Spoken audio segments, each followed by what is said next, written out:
Hello மக்களே, நான் உங்கள் சிவா பேசுகிறேன். நீங்கள் எல்லோரும் எப்படி இருக்கீங்க? நானும் ரொம்ப நல்லா இருக்கேன். இன்றைக்கி ஒரு அருமையான பதிவு தான். நான் ஆசிரியர், அந்த ஒரு காரணத்துக்காக இந்த பதிவை நான் சொல்கிறேன்.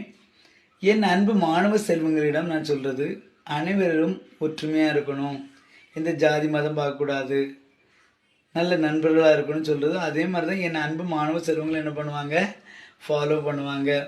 ஓகேவா? நான் இப்போ எதை பற்றி பேச போகிறேன்னு உங்களுக்கு தெரியும். யாருக்கு மனசையும் நான் புண்படுத்தலை, சரியா? அதை நீங்கள் புரிஞ்சுக்கிடணும், சரியா? இன்றைக்கி நம்ம உயர்ந்த ஜாதி தாழ்ந்த ஜாதி அதை பற்றி தான் சொல்ல போகிறோம். உயர்ந்த ஜாதி தாழ்ந்த ஜாதி ஒரு சில எக்ஸாம்பிள் தான். என்னப்பா ஜாதி, இதில் நீங்கள் புரிஞ்சுக்கிடுவீங்க. இப்போது நம்ம ரோட்டில் போயிட்டுருக்கோம், எல்லாம் பைக்கில் போகிறோம், திடீர்னு நமக்கு விபத்து ஏற்பட்டுட்டு நம்ம உயிருக்கு போராடிட்டு இருக்கோம். நம்மளை ஒருத்தர் காப்பாற்ற வர அவன்கிட்ட போய் நீ ஏன் ஜாதிக்காரனா கேட்குறோமா? இல்லை.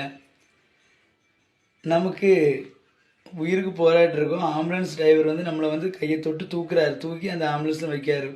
அவர்கிட்ட போய் நீ ஏன் ஜாதிகாரனா கேட்கமா? நமக்கு வந்து ட்ரீட்மெண்ட் பார்க்கக்கூடிய டாக்டர்கிட்ட போய் நீ ஏன் ஜாதிகாரனா கேட்கமா?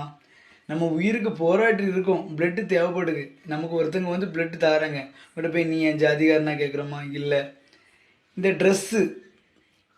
ட்ரெஸ்ஸை தயாரிக்கவே யாருன்னு தெரியாது, ஆனால் நம்ம உடுக்கிறோம். நம்ம சாப்பிடக்கூடிய ஃபுட்டு, இந்த உணவை வந்து விளைவிக்கக்கூடியவன் யாருன்னு தெரியுமா? இந்த உணவை விளைவிக்கக்கூடியவன் யாருன்னு தெரியுமா? ஏன் ஜாதிக்காரன் விளைவிச்ச உணவு தான் நான் சாப்பிடுவேன் அப்படின்னு நம்ம சொல்கிறோமா? இல்லை. ஏன் ஜாதிக்காரன் ஆடையை தயாரித்தால் தான் நான் வந்து இந்த ஆடையை உடுப்பேன் சொல்கிறோமா? இல்லை. இந்த ட்ரெஸ்ஸை வந்து உடுப்பேன்னு சொல்லுவோமா? சொல்ல மாட்டோம். அது சாத்தியமே கிடையாது. நம்ம தலைமுடி, என் ஜாதிகாரனை மட்டும்தான் என் தலைமுடியை வெட்டணும்னு சொல்கிறோமா? இல்லை. அது மட்டும் இல்லாமல் நம்ம ரொம்ப பசியாக இருக்கும், ரொம்ப தாக எடுக்குன்னு வச்சுக்கோங்க, ட்ரெயின்லேயோ பஸ்ஸில் போகிறோம், விக்கல் எடுக்கு, ஒருத்தர் நமக்கு ஹெல்ப் பண்ணுறான், அவன்கிட்ட போய் நீ ஏன் ஜாதிகாரனை கேட்குறோமா? இல்லை. அது மட்டும் இல்லாமல் நம்மளோட ஆர்கன் சிஸ்டம் இருக்குது, அதில் ஏதாவது டேமேஜாக இருக்குது, ஐயோ ஹார்ட்டோ கிட்னியோ ஏதோ ஒரு டேமேஜாக இருக்குது, வேறு யாருக்கோ உள்ள உறுப்பை வந்து நமக்கு என்ன பண்ணுவாங்க, உறுப்பு மாற்று அறுவை சிகிச்சை மூலம் நம்மளுக்கு பொருத்தம்னு வச்சுக்கோங்களேன். அந்த டாக்டர் போய் இது என்னோட ஜாதிகாரனோட உறுப்பான்னு கேட்குறோமா? இல்லை.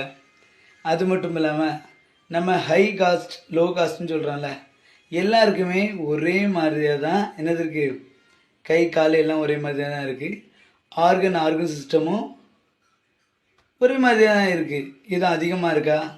ஹை காஸ்ட்டு லோ காஸ்ட்டுக்கு ஏதாவது, ஹை காஸ்ட்டுக்கு அந்த ஆர்கன் சிஸ்டம் ஏதாவது அதிகமாக இருக்கா? உறுப்பு மண்டலங்கள் அதிகமாக இருக்கா? இல்லை.